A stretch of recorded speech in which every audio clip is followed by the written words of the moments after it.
You wake up to a morning that looks normal if you don't look too closely. Power flickers, water runs, stores open late and close early. Nobody is screaming, nobody is looting. That's the part that should bother you. The collapse didn't arrive with fire. It arrived with forms, checkpoints, and quiet questions asked by calm people holding tablets. Assistance still exists, but it comes bundled with registration, verification, and compliance. Help is no longer help. It's a transaction, and the price is visibility. You stand in line because everyone else does. You tell yourself it's temporary. You tell yourself you have nothing to hide. But every name entered, every location confirmed, every favor accepted builds a clearer picture of you than any criminal ever could. The danger isn't violence, it's categorization. It's being legible in a system that no longer serves individuals, only profiles. In this environment, the loud don't last. The armed attract attention, the prepared disappear. Survival now belongs to those who understand one thing early. Being unseen isn't paranoia, it's leverage. Who this video is not for this isn't for people who relax when someone in charge says everything is under control.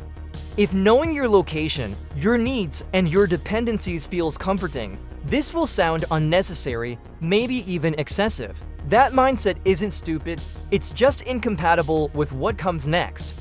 This is for people who notice patterns instead of promises, who understand that systems don't fail loudly, they fail selectively.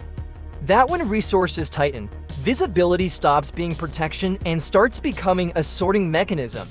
If you believe safety increases when authorities know more about you, this won't land. If you've already felt the quiet shift from service to supervision, you're exactly where you should be. Stay, listen. Why prepared is no longer enough for decades. Preparedness meant accumulation, more food, more gear, more capability. That logic made sense when collapse looked like chaos. It doesn't anymore. Modern crises don't require force. They require compliance, and compliance is enforced through systems that already know who has what. Every efficient solution leaves a trail. Registered equipment, smart devices, digital purchases. Supply chains that report inventory automatically. None of it feels dangerous until scarcity appears. Then preparedness stops looking like resilience and starts looking like a resource cache someone else thinks they're entitled to manage. Being prepared in visible ways now creates gravity, it pulls attention. It flags you as capable, stable, and therefore useful. Useful doesn't mean protected, it means available. This is where most people get it wrong. They prepare to survive yesterday's collapse, not tomorrow's control environment. They plan for criminals, not administrators. They fear theft, not requisition. The advantage has shifted. Safety no longer comes from what you own. It comes from what can't be mapped, logged, or easily understood. In this phase, anonymity isn't avoidance, it's strategy. And strategy determines who moves freely when pressure tightens and rules quietly change without warning. Number 1, analog tools no signal, no signature. The first advantage looks boring until you understand the threat. Modern tools are efficient, smart, connected, and documented. They assume infrastructure, updates, and permission. When systems tighten, those assumptions turn into dependencies, and dependencies are leverage points. Digital gear reports, it pings, it logs usage, location, ownership. Even when the grid stutters, the data doesn't disappear. It queues the moment systems come back, so does the trail. That's not resilience, that's delayed exposure. Analog tools don't negotiate with networks. A manual pump doesn't ask for power, a paper map doesn't track your route. A hand tool doesn't broadcast that you're capable, stocked, or mobile. It either works or it doesn't, and failure is obvious, not silent. Simplicity removes intermediaries. No firmware, no authentication. No remote kill switch disguised as a safety feature. When pressure rises, simple tools keep functioning without permission, updates, or approval. This isn't nostalgia, it's strategic regression. Older tools were built for environments where failure was expected, not outsourced to a support desk. They age predictably, they break honestly. In a controlled collapse, the safest capability is the one nobody can query, disable, or inventory remotely. Analog tools leave no signature, and in a world that survives on signals, silence is freedom. They also force competence, skill replaces automation. Muscle memory replaces menus. When things degrade, skill compounds quietly while complexity collapses loudly. Analog capability travels unnoticed, trades easily, repairs locally, and doesn't require explanations. You don't justify it, you simply use it without oversight or external permission. Item number 2, physical currency and barter materials. Digital money feels invisible until it isn't. In a crisis, screens don't just display balances, they enforce behavior. Transactions can be delayed, flagged, limited, or reversed without confrontation. Compliance is cleaner when access is conditional. You don't get told no, you simply can't proceed. Physical currency isn't about wealth, it's about optionality. Cash settles immediately, no approval, no record.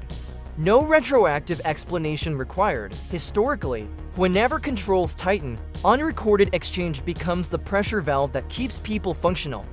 From rationing periods to modern banking freezes, the pattern never changes, systems lock, informal markets breathe. Barter materials work the same way, but quieter. Ordinary items with predictable demand move hands without attention. Fuel, hygiene, repair supplies, consumables. Nothing dramatic, nothing tactical looking. Value hides better when it looks mundane. The mistake people make is stockpiling obvious assets. Silver stacked like treasure, gear that screams preparation. Visibility invites questions, and questions invite oversight. Quiet value avoids both. The goal isn't to escape the system. It's to operate beneath its notice. Physical exchange preserves autonomy because it doesn't create data. No profile grows stronger when two people trade privately. In constrained environments, freedom isn't dramatic, it's transactional. The ability to solve problems without permission, without receipts, and without explanation. Cash and barter don't make you rich. They keep you uninteresting, and that's far more valuable when control tightens. Ordinary exchanges sustain dignity, reduce dependence, and let you choose who you deal with when you move, and how visible your life becomes under administrative pressure over time quietly. Item number 3, manual skill sets that leave no paper trail. Objects get noticed. Skills don't unless you advertise them. In controlled environments, officially documented capability becomes a liability. Certifications, licenses, public credentials feel validating right up until labor shortages appear. Then usefulness gets indexed, categorized, and assigned. When systems strain, skilled individuals aren't protected. They're allocated, repairmen get requisitioned. Medical professionals get redirected. Technical competence stops being personal leverage and starts being public property. The more visible the skill, the less say you have in how it's used. Manual skill sets work differently when they live off the record. Quiet mechanical repair, food preservation, low-tech construction, navigation without electronics. These abilities don't trigger alerts because they don't exist in databases. They surface only when trust exists. This isn't about hiding competence. It's about controlling exposure. You want your usefulness known inside small, voluntary networks, not broadcast to institutions that view people as assets. Skills that require no software, no registration, and no authorization scale privately. They travel with you. They can't be frozen, taxed, or revoked. And unlike objects, they're impossible to confiscate without your cooperation. In a managed collapse, survival favors those who can contribute without documentation. Those who solve problems quietly then fade back into the background. Capability becomes safest when it's personal, situational, and selectively revealed. You don't list it, you demonstrate it only when the cost-benefit equation stays firmly in your favor. That restraint is what keeps autonomy intact while others volunteer themselves for systems that quietly consume initiative during prolonged instability. without clear endpoints. Item number 4. Low-tech communication methods. Communication used to be connection. Now it's exposure. Modern systems are optimized for reach, convenience, and retention. Every message routes through infrastructure owned, monitored, logged, and replayed. Even when content feels harmless, metadata tells a fuller story than words ever could. In instability, networks don't disappear, they narrow. Access becomes conditional. Signals get throttled, jammed, or selectively degraded. What remains functional is rarely private, and what's private rarely stays functional for long. Low-tech communication isn't about secrecy theatrics. It's about controlling your broadcast footprint. Short-range radios without repeaters, prearranged signals. Physical notes that exist briefly, then don't, face-to-face exchanges that leave nothing behind except memory. These methods scale down visibility. They don't announce intent or capability beyond immediate range. They fail locally instead of catastrophically. And when they fail, they do so obviously, not silently. The advantage is awareness, not isolation. You still communicate, but on terms you control. Duration, distance, audience, nothing persists by default. When pressure rises, centralized communication becomes a map of behavior, decentralized methods become noise. The goal isn't to vanish, it's to remain proportionate.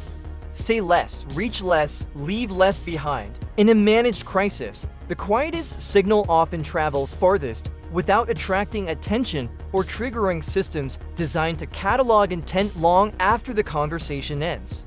This approach preserves coordination while reducing traceability, allowing normal interaction without amplifying risk or creating permanent records that outlive the moment under sustained pressure environments. Psychological shift. From ownership to anonymity. At a certain point, accumulation stops providing comfort and starts demanding explanation. Ownership used to mean security, now it means exposure. The question isn't what you have, it's who knows you have it. Modern instability rewards the unremarkable. The people who move calmly are rarely the most equipped. They're the least legible. Their lives don't raise flags because there's nothing obvious to index, inventory, or optimize. Anonymity isn't fear-based, it's psychologically stabilizing. When fewer eyes track your decisions, your nervous system stays quieter. You plan better, you react slower, not panicked. Confidence grows when your survival doesn't depend on approval or visibility. This shift is subtle but permanent. You stop performing preparedness. You stop proving capability. You stop advertising solutions. What remains is agency. The knowledge that you can operate, adapt, and contribute without being cataloged.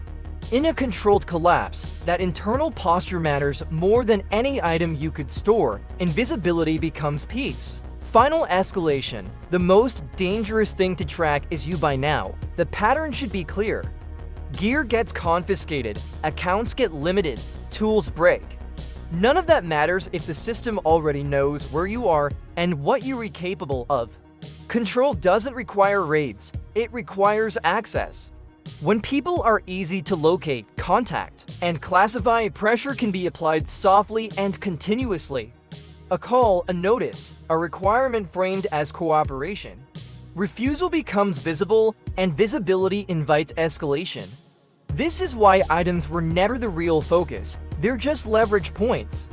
The true asset is the individual behind them. Your labor, your competence, your predictability. Once you're mapped, resistance becomes inefficient. Not because you're weak, but because you're legible. Systems don't fight what they can schedule. The safest position isn't defiance, it's ambiguity. Being present without being prominent. Useful without being indexed. Capable without being summoned. When instability stretches on, the people who retain autonomy aren't the loudest or the strongest. They're the hardest to track, hardest to assign, and easiest to overlook. That's survival alone. Core survival philosophy. Obscurity is protection. Collapse doesn't reward strength the way movies promised. It rewards restraint, the ability to exist without demanding attention, to move without leaving tracks, to solve problems without announcing competence. Obscurity isn't weakness, it's insulation. When systems hunt for patterns, the safest place is between categories, not important enough to manage, not visible enough to optimize, not loud enough to correct. Silence creates leverage because it preserves choice.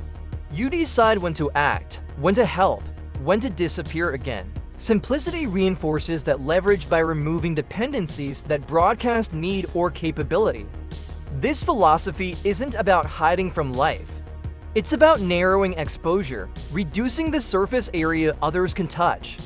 The fewer handles they have, the less control they can apply. In unstable times, attention is a tax. Complexity is a liability. Visibility is a risk multiplier. Obscurity keeps you mobile, calm, and free to operate on your own terms when pressure becomes permanent globally. If this made sense, you already know why you stayed. Not because it was entertaining, but because it matched something you've been noticing quietly. That's the audience this channel is built for. If you want to stay aligned, keep this conversation active. Comment if the idea of obscurity as protection resonates. Subscribe if you prefer calm analysis over noise. No alerts, no theatrics. In the next video, we'll move from posture to motion. How movement, relocation, and timing work when visibility matters more than distance. Not fantasy bug-outs, but realistic decisions that preserve control. Until then, remember this: stability favors those who choose when to be seen and when to remain deliberately unremarkable by design.